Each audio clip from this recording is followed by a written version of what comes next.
Olá, estudantes! Sejam bem-vindos a mais uma semana do SP com você. Meu nome é Ivan Santos, sou professor de Biologia e hoje vamos falar sobre aves. Vamos falar sobre aves, né?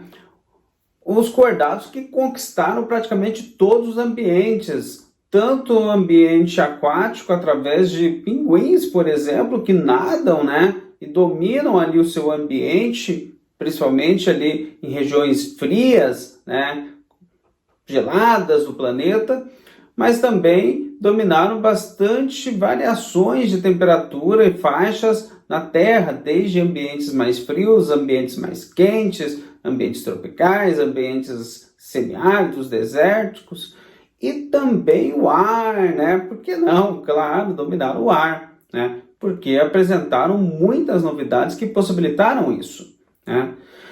Aliás, novidades são bastante interessantes nas aves. É possível notar com facilidade o dimorfismo sexual entre eles. Exatamente, machos e fêmeas são muito diferentes, não é mesmo? Machos geralmente são mais bonitos em termos de cor, mais chamativos, cantam mais alto, tudo isso em busca da cópula e garantir a sua herança genética através dos seus filhotes. Falando em garantir a sua herança genética através dos seus filhotes, tente lembrar se você conhece alguma ave que não coloque ovo. Realmente é muito difícil. Eu particularmente não lembro, tá? Para mim, todas as aves são ovíparas, né? Ou seja, elas parem o ovo já com o indivíduo e o desenvolvimento é direto, né? O indivíduo já nasce pronto. O ovo que eu ia comentar é muito similar ao que os répteis apresentaram. Isso só mostra o quanto que aves e répteis são parecidos. Não em termos hoje nós conseguimos diferenciar até com certa facilidade, mas se nós olharmos a fundo a biologia, a estrutura, né, nós vamos ver que realmente os indícios são bastante fortes. E aquele cladograma que nós vimos na aula passada mostra um possível desdobramento de uma nova reorganização dentro do filo cordada, não é mesmo? Onde essas classes possam vir a se modificar.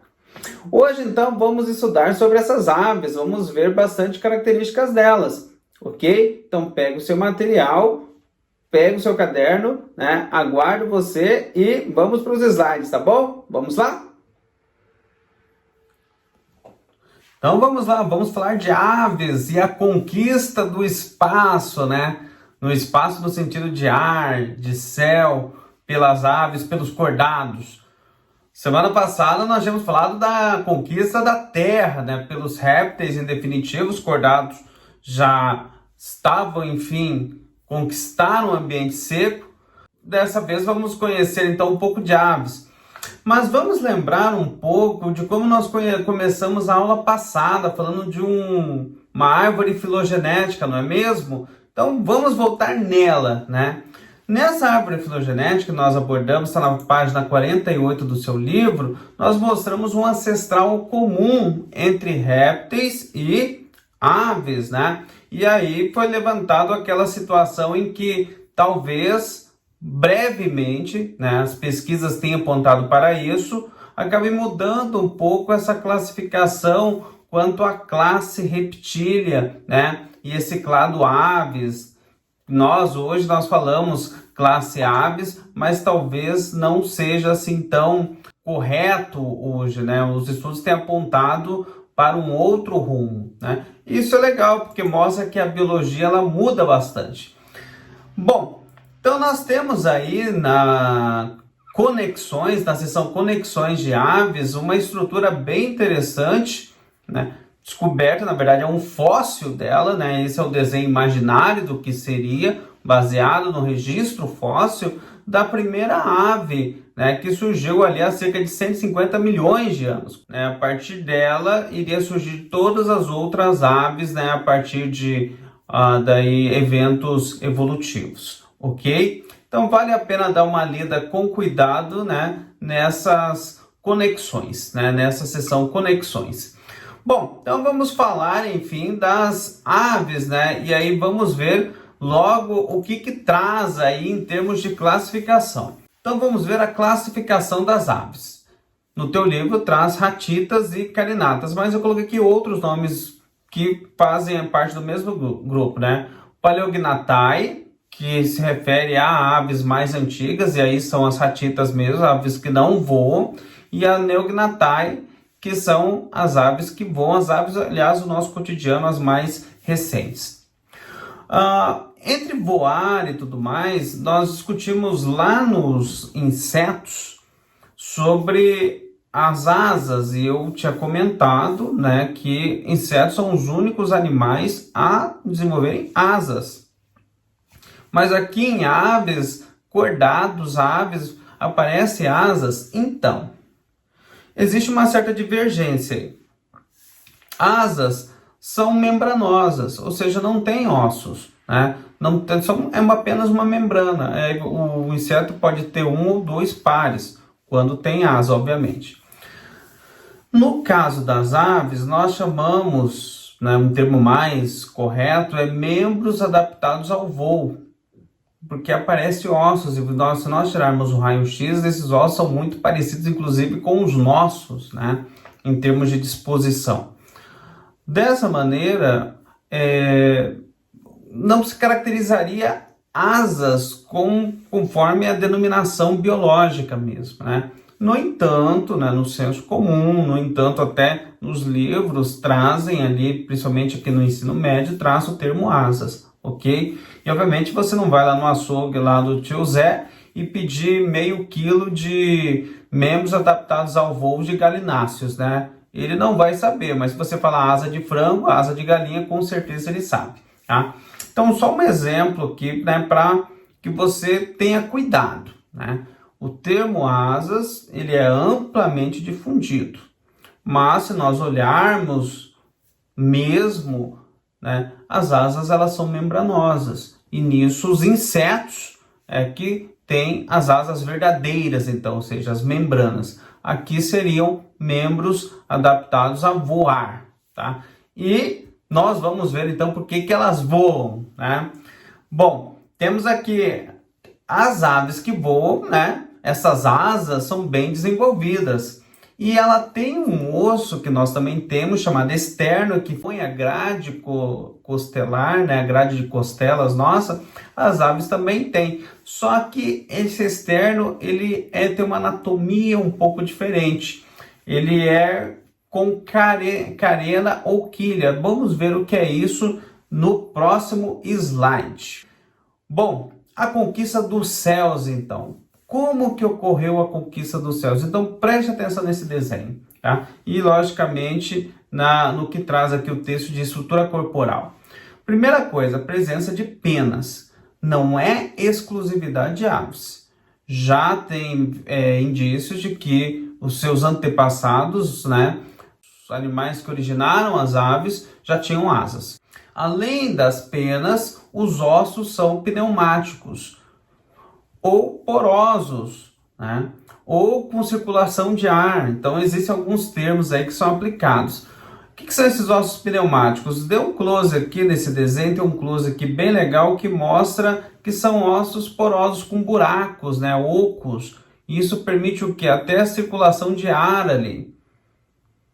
São ossos mais leves, extremamente mais leves. Outra importância que é a ausência de bexiga. Gente, bexiga, ela pesa, né? Da nossa bexiga, quando ela vai enchendo de líquido, ela acaba pesando. Imagine uma bexiga cheia em indivíduos que precisam estar leves e numa estrutura aerodinâmica. Não combina bem. Então, as aves não têm a bexiga. Também não tem dentes, que também acaba pesando um pouquinho. O bico ali acaba fazendo esse trabalho de quebrar, né? E aí os diferentes bicos para os diferentes tipos de alimentação. O formato é aerodinâmico, então eu estava comentando aqui do externo, então dê uma olhada, né? Então é uma estrutura assim que vai encaixando, né? Parece que o vento vai fluindo ali naquela estrutura e isso diminui o atrito com o ar, ou pelo menos torna o corpo mais aerodinâmico, é diferente do nosso, tá? E o desenvolvimento de ovo é para fora do corpo, ou seja, elas não carregam nada. E, obviamente, elas também não carregam o indivíduo consigo, né? Então, o indivíduo, ele é desenvolvido no ovo. Atenção, o ovo é muito parecido com o ovo dos répteis, né? Aquela casca que ela permite o desenvolvimento do embrião sem que haja dessecação, juntamente com aqueles anexos embrionários, ok? E vamos falar um pouquinho das penas. Olha só as penas, né? Ela aqui tem um eixo central, que eu chamo de raque. A partir desse eixo central tem as barbas, que elas saem desse eixo e elas têm alguns filamentos mais finos que nós chamamos de barbúlas. Essa estrutura compõe todas as penas e acabam revestindo o corpo, inclusive atua também como isolante térmico, né? Ou seja, mantém a ave aquecida, ok? Então, essas características permitiram às aves conquistarem os céus. E vamos ver um pouquinho da anatomia dessas estruturas. Olha só quantos órgãos, não seria diferente, nós estamos falando de cordados, né? E os cordados realmente têm uma grande variedade, uma grande complexidade. A traqueia, esôfago, papo novamente apareceu. Nós vimos papo onde? Em anelídeos, né? Lá com a minhoca. Aqui também aparece a coração. Olha aqui. Estômago ou proventrículo, o que é isso? Então já vamos discutir. Fígado, moela novamente. Todas as estruturas não têm ânus, é cloaca, tá? Sistema digestório completo que vai de boca até cloaca. Falando em sistema digestório, então nós vimos ali presença de papo. Qual que é a vantagem de se ter o papo? Ali começa a ocorrer o amolecimento dos alimentos. Então, nessa estrutura aqui, papo, a ave começa a amolecer o seu alimento ali. E aí tem o proventrículo logo em seguida, né? Que é um estômago. Esse proventrículo, ele é caracterizado por derramar suco gástrico. Olha só que interessante, muito parecido com o nosso, o ácido clorídrico, né? Esse suco gástrico vai fazer o quê? Vai começar a quebrar os alimentos através das suas enzimas, tá? Facilitando a digestão. E a moela, que está aqui um pouquinho mais abaixo, vai fazer a trituração. Muito parecido, então, com o que nós encontramos lá na minhoca e discutimos há algumas semanas atrás, tá bom? Vamos falar, então, de uma novidade que elas trazem, bem interessante, que praticamente é exclusiva delas, né? Esse sistema de sacos aéreos e qual que é a importância dele. Então, vamos lá, tá? O sistema respiratório é composto por um par de pulmão e um monte de sacos aéreos que acabam armazenando ali ar, né, no processo de inspiração e expiração, ou seja, no processo de respiração, ele acaba armazenando ar e se tornando o indivíduo mais leve. Como é que é isso? Então vamos entender. Geralmente, quando nós falamos de respiração, nós entendemos que existe um processo que é inspiração e expiração e você já tem a troca gasosa, né, completa. Então, inspira e expira. No caso das aves é um pouquinho diferente devido a essas estruturas.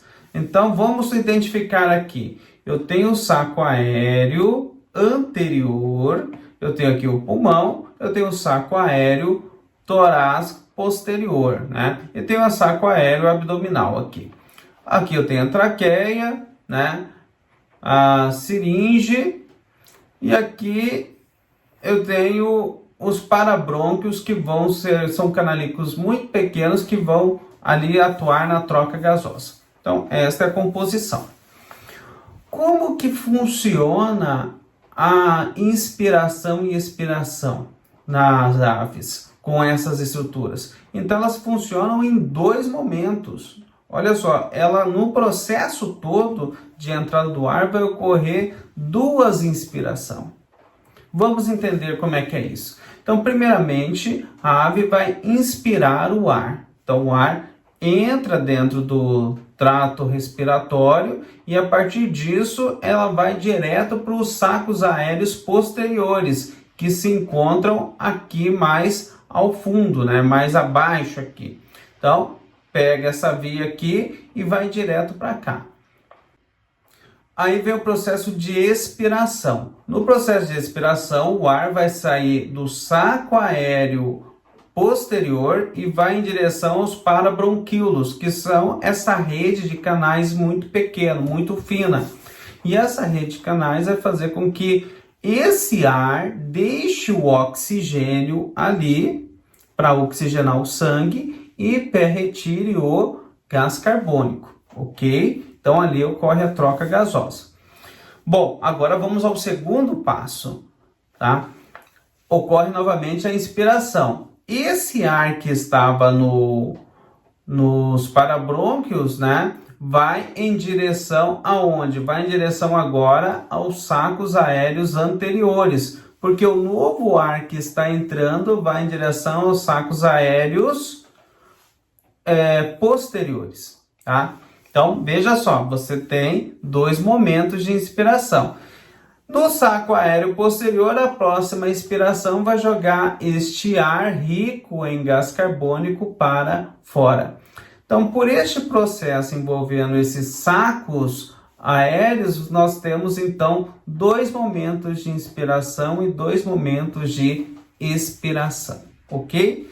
É um pouco diferente, é uma novidade que aparece nos cordados e possibilita ali a aves a alcançar voos. Também faz parte ali de uma adaptação para o voo.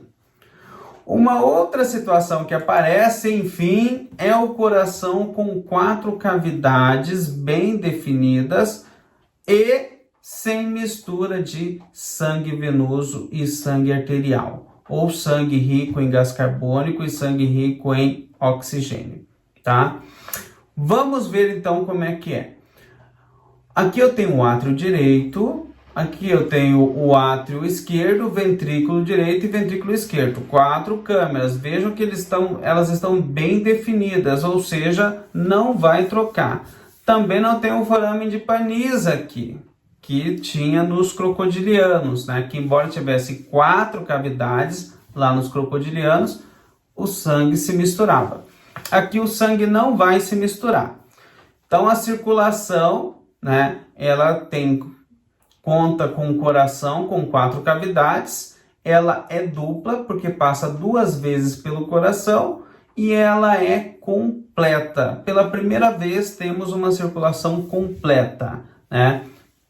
Envolvendo então agora aves. A outra classe que tem as mesmas características são os mamíferos, ou seja, nós vamos estudar na próxima semana, tá? Bom, vamos conhecer um pouco mais sobre a tabela, que é a nossa tabela atualizada já envolvendo aves. Vamos comentar mais algumas coisinhas aqui. Então, primeiro, né? Aves são tetrápodes. Aí que eu comentei, as asas são membros adaptados a voar, ok? Sistema nervoso com 12 pares de nervos cranianos e sentidos muito bem desenvolvidos. Eu chamei atenção para visão, uma visão já que deixa a imagem colorida.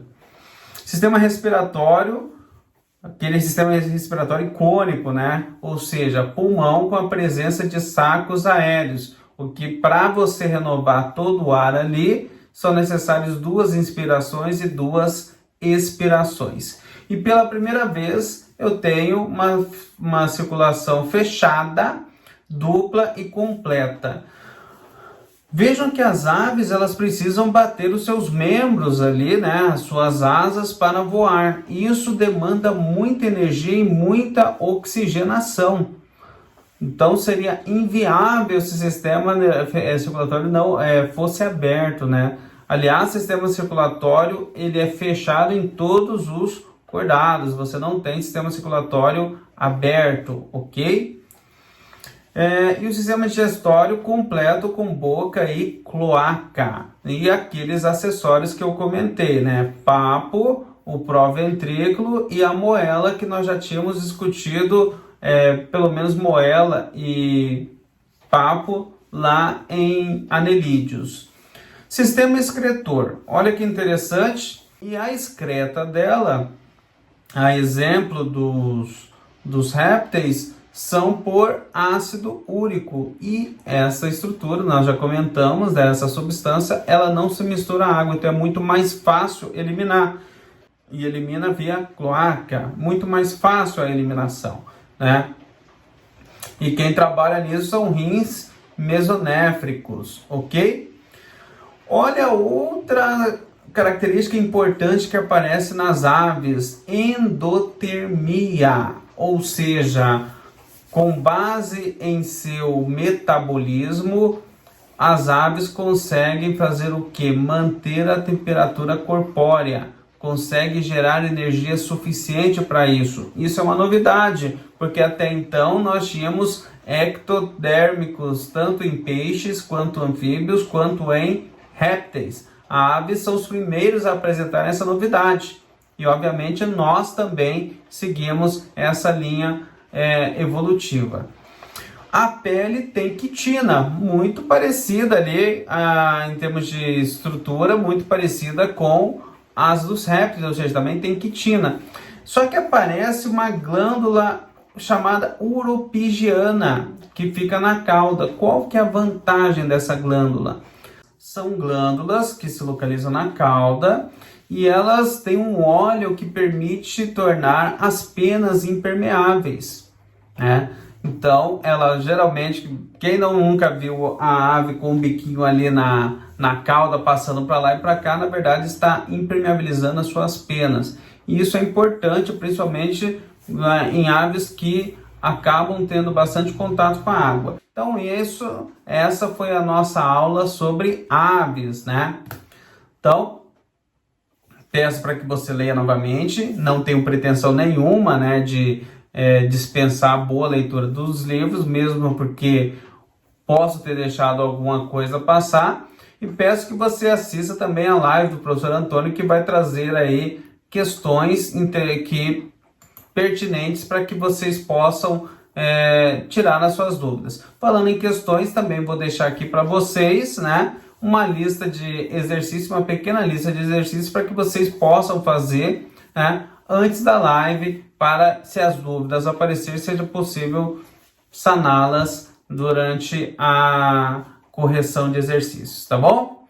Pessoal, um grande abraço para vocês, tudo de bom, boa semana, cuidado aí com a saúde, tá? E nos vemos na semana 14ª, na 14ª semana, para falar de mamíferos, a nossa penúltima aula, beleza? Grande abraço a todos e tchau!